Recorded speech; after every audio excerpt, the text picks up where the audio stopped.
a show they are putting on. Miami makes good use of the two best players in their conference semifinal with the Indiana Pacers. The Heat down 2-1 in that series. And that Game 3 dust-up between Dwayne Wade and Eric Spoelstra seemed like a thing of the distant memory. They needed each other in this one. Mario Chalmers swatted away by Roy Hibbert here. 3 blocks in the first half, and it looked like Indiana was going to use their bigs again. Well, Hibbert played big in the last game, and, you know, if you're a Miami Heat fan, this is not the start that you wanted, Matt. Indiana's crowd into the game, the Pacers with a great rhythm in the opening minutes of this contest. Danny Granger with a jumper, then Danny Granger for 3. He had 10 at the half. Pacers up by 8. Second quarter. Here come the Heat. Wade. No. Haslam with the putback. Udonis throws it home, and then Wade with the swipe and finds LeBron James. Love the activity by Dwayne Wade. Again, wanting to come back from that 2 for 13 performance, and Dwayne Wade showed some things at the end of the first half as he finds the cutter LeBron James there. Somehow LeBron James opened it in the paint there. He scores 19 at the half for him. David West to Darren Collison for the floater and the answer. He had 10 at the break, and Indy by 3. Paul George, step back, tough shot. Yeah, this young guy has a lot of talent, a lot of potential.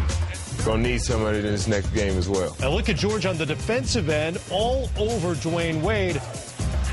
D-Wade can't get past him. Eventually he's going to have to settle for a 3, and it falls. That's so frustrating as a defender. Yeah, if you can't beat him, Matt, 3 him, which is what Dwayne Wade did. And then the backdoor cut there, Dwayne Wade along the baseline, finishing over the top. And this is really where I think Dwayne Wade woke up in this game. Second quarter, driving. You see 12 seconds to go before the halftime. And Danny Granger does what you don't do. So what is that stat? No, you got to let sleeping dogs lie. You poke the bear. That's exactly what he did. Granger picks up the technical after that little chest-to-chest confrontation. Leandro Barbosa with the quarter winding down, the lay-in there. Indiana up by 8 at the break. Third quarter, it's Wade. Dog's awake. Yes, he is. Dog's awake. Drives for the lay-in, an easy dunk. And then Wade to LeBron James.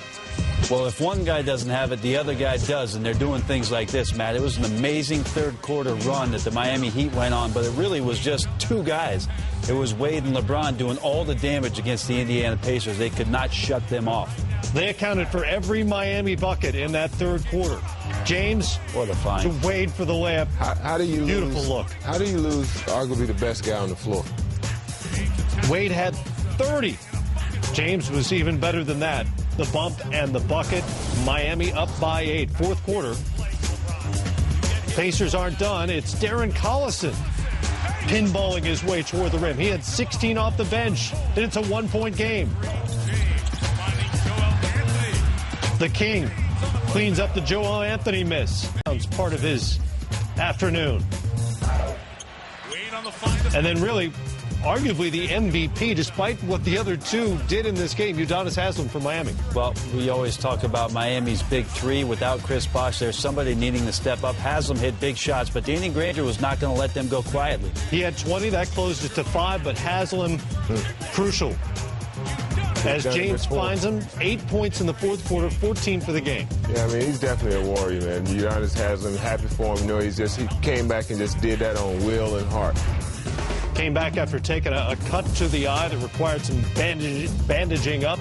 He'd win it by 8 as James goes for 40 points, 18 boards, and 9 assists. The only other player in NBA history to account for those numbers or better in a postseason game, Elgin Baylor, back in 1961. Wade wasn't half bad his own self. This series is now tied, and Wade spoke with Cheryl Miller. Big bounce-back game for Dwayne Wade, 30 points. What was the difference tonight as opposed to Game 3?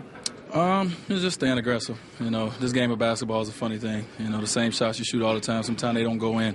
But I stayed with it. My teammates did a great job in the second half of getting me open, setting great screens. And you know, this was a total team effort right here. You know, there was so much speculation about your health. Can you clear up the matters? Are you healthy? You know what? I'm out here and I'm playing. I feel good. You know, we got to win. You know, it's a lot of things that was said, you know, and I've been there before. I've been a guy that, you know, people always doubt, and, you know, I somehow found a way to keep coming back. So, you know, like I said, I'm good enough to finish this series off very strong, and that's what I'll be looking to do. It comes down to this. Yes, you can try to get the ball out of their hands and make other guys make plays, but you get the ball out of one of those guys' hands and it finds its way to the other guy. So it's not just like you know, one superhero and a bunch of role players. LeBron and D-Wade just hit some really tough shots today. You know, we expected D-Wade to come out and play well. LeBron played well as well. So, you know, we're going to live to fight another day. It's not the NCAA tournament. It's not, you know, you lose and you go home. So a lot more basketball out. You know, it almost felt like Game 3 again. You know, we was down and they made that run.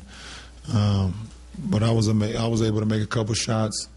You know, and then D-Wade started to go, and, you know, you could see the momentum start to turn. We was able to get some defensive stops and then get some runouts and get some easy ones. And, you know, for us, once, you know, we're a team that wants the ball and we see the ball start going in, you know we're kind of in a rhythm.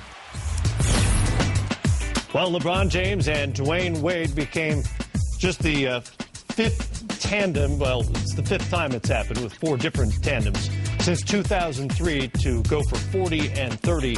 Respectively. And you heard Frank Vogel talk about the challenge facing the Pacers, and whoever plays these two, you get the ball out of one guy's hands and potentially it winds up in the others. But a lot of their shots were at or near the rim. The Heat were plus 18 in the paint in this game. How were they so effective getting into that area? Well, I mean, they just put their head down and you know, pounded the ball until they got where they wanted to go. And once they got help came, they were able to drop the ball off, like you get to say, to each other without forcing them to get into the hands of Miller or the Battier guys that have been struggling. They were allowed to pass the ball to each other and had very good success. So what's the adjustment? Well, LeBron James accounts for 62 of the 101 points with those 9 assists to go along with the 40 points. You could let these two guys go off. I just don't think the Indiana Pacers played a very smart game in terms of their offense. They've got to attack those guys on the other end, man. I mean, it's going to wear them down. 40, 18, and 9 LeBron has to have. Dwayne Wade comes back after 2 for 13, goes for 30. They finally got a third guy to chip in and Haslam, but I don't know if the Miami Heat can keep up that kind of pace to beat the Indiana Pacer team in this series. They did it for this afternoon on the road, showing a lot of pride, and LeBron James showing a lot of the reasons why he was the MVP this year. But can they keep it up against Indiana? It's going to be very difficult. Just 17 shots between David West and Roy Hibbert. Is that enough? Well, those big guys have to play bigger than they did. They did it in Game 3. They got in foul trouble in this game, so it took away some of that aggressiveness. Got to pack that up along with their uniforms, taking it to Miami. And that series will return to South Florida on Tuesday.